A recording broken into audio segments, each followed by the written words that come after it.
Kemarin kita sudah pernah bahas motherboard AMD 7000 series yang harganya nggak mahal-mahal banget dan menggunakan chipset B650. Ya normal lah ya, B650 memang seharusnya middle budget. Tapi gimana kalau kita bilang ada sebenarnya motherboard AMD dengan chipset teratas yaitu X670E tapi harganya nggak mahal-mahal banget.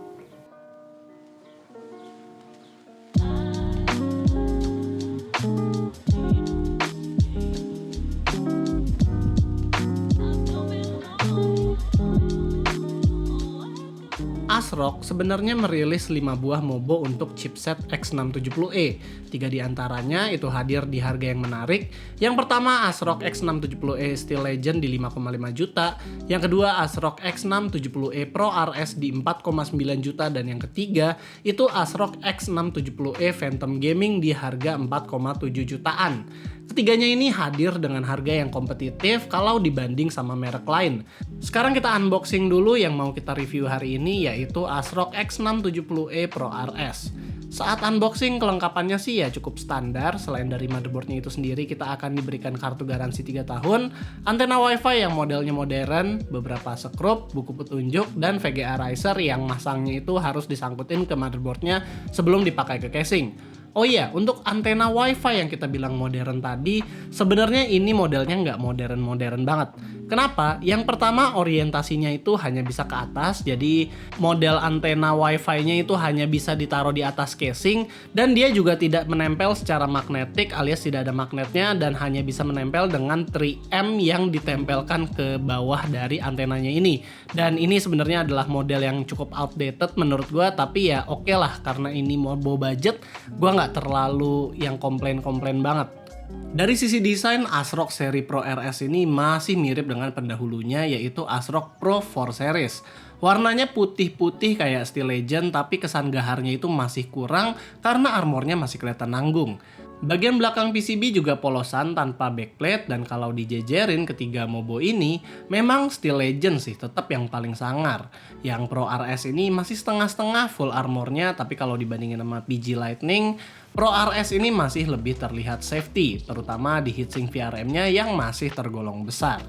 Sekarang kita akan bahas komponen per komponennya mulai dari bagian atas.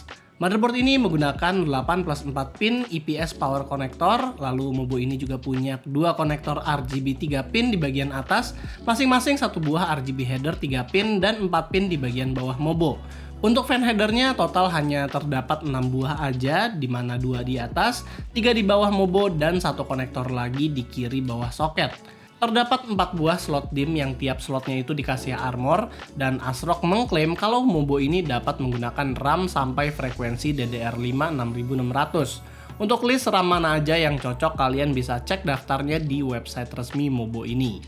Di bawah konektor 24 pin terdapat 1 buah USB-A 3.2 Gen 1 dan 1 buah USB-C 3.2 Gen 2 untuk front panel casing.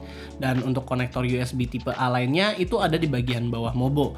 2 konektor untuk USB 2.0 dan 1 konektor lagi untuk USB 3.2 Gen 1. Dan buat slot ekspansi sayangnya mobo ini hanya punya 3 slot aja. 1 slot utama yang support PCIe Gen 5 X16 dan 2 buah lagi slot kecil yang sudah pakai PCIe Gen 4 tapi hanya X1 aja. LAN untuk slot ekspansi ini kayaknya sebagian kepake ke slot M.2 untuk WiFi dan Bluetooth yang ada di sini. Oh iya, buat WiFi cardnya dia termasuk yang ke expose kayak gini ya, dan ini termasuk dari MediaTek punya. Kemudian untuk slot M.2-nya ini cukup banyak, yaitu ada 5 buah, walaupun hanya ada 3 slot aja yang pakai heatsink. Di heatsinknya ini terdapat thermal pad dari Victory, gue sendiri baru tahu sih lihat ada thermal pad model begini. Uniknya 2 slot M.2 yang paling atas ini LAN-nya itu berasal dari CPU. Sepertinya ini adalah jawaban mengapa slot ekspansi mobo ini itu hanya sedikit. Slot Blazing M.2 yang paling atas ini support PCIe Gen 5 X4 dan slot Hyper M.2 di bawahnya itu support PCIe Gen 4 X4. Barulah ketiga slot M.2 yang ada di bawah itu LAN-nya berasal dari chipset. 2 buah slot M.2 di bawah ini support SSD PCIe Gen 4 X4, sedangkan 1 slot di atasnya hanya support PCIe Gen 3 X2 aja, tapi juga bisa dipasangin sama SSD SATA M.2. Nah, buat audio sangat disayangkan ini masih pakai Realtek ALC897, clear CMOS-nya juga masih pakai jumper 2 pin, belum pakai tombol dedicator khusus. Terus Mobo ini juga belum ada postcode. Sayang sih, Mobo dengan harga 5 juta tidak punya LED postcode kalau misalnya ada error yang terjadi. Mobo ini hanya mengandalkan LED troubleshooting yang warnanya itu sayangnya sama, merah semua. Jadi kalau ada error ya kita bingung ini errornya disebabkan oleh apa karena ini warnanya sama-sama aja.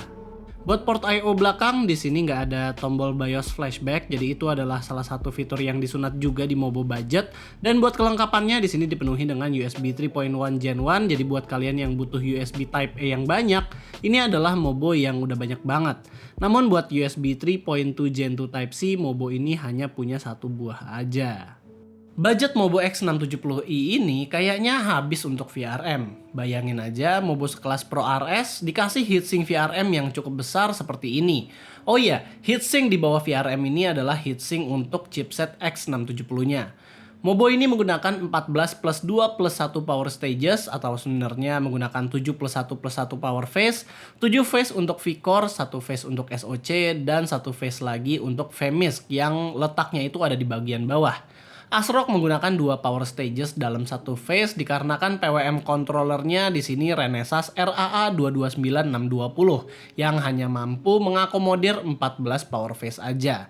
MOSFET V-Core Mobonya menggunakan ISL99360 dari Intersil yang punya rating sampai 60 ampere. Jadi overall VRM dari Mobo ini memang ya nggak terlalu wah, tapi kami rasa di budget segini ya ini udah cukup mumpuni banget lah.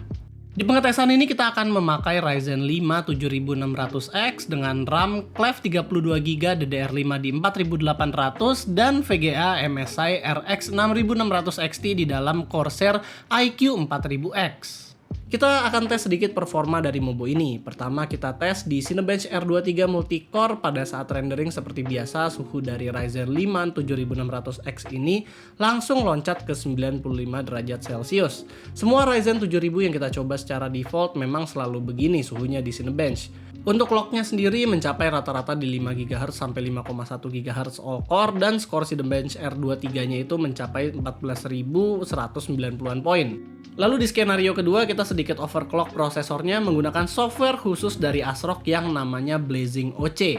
Jadi Blazing OC ini sebenarnya apa sih? Blazing OC adalah software dari ASRock yang bisa membuat kita itu bisa overclock sebuah prosesor yang ada di dalam motherboardnya mereka itu secara real time tanpa harus masuk ke BIOS.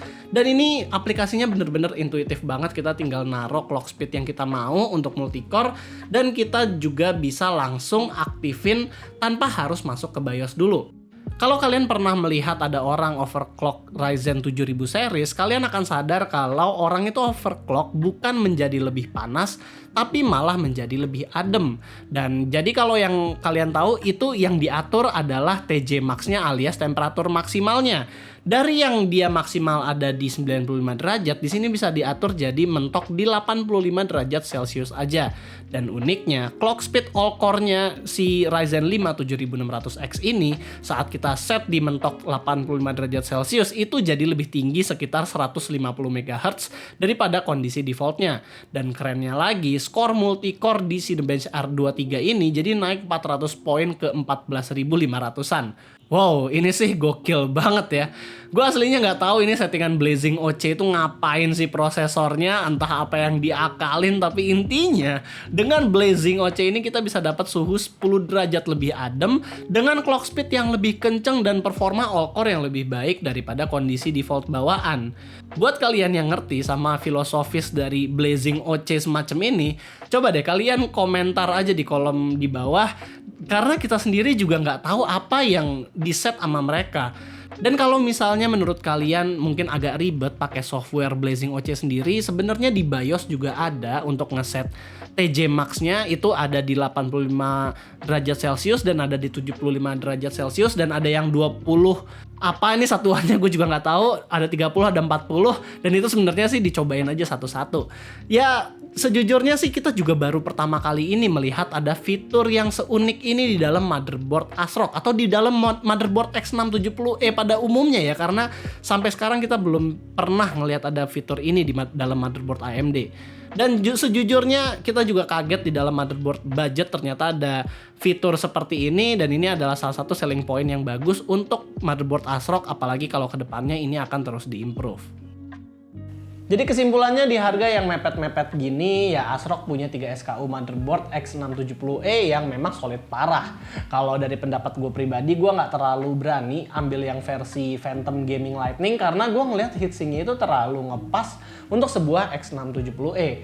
Jadi gue lebih merekomendasikan Mobo yang ini di budget minimal, atau kalau ada budget lebih ya kalian bisa ambil yang X670E yang Steel Legend sekalian. Tapi jujur X670E Pro RS adalah sebuah motherboard dengan fitur yang tadi kita bilang itu menaikkan multi-core performance, dan itu kita nggak temukan di Mobo lain. Jadi buat budgetnya, performa, dan fitur yang diberikan, ini udah oke lah. Dan sebelum menutup videonya, kita mau berterima kasih kepada 11 Hardware yang sudah membantu proses review ini. Terima kasih 11 Hardware. Dan kalau kalian suka dengan videonya, jangan lupa untuk kasih kita like, share, dan subscribe. Dan di sini gue Rizky, always stay safe and stay healthy.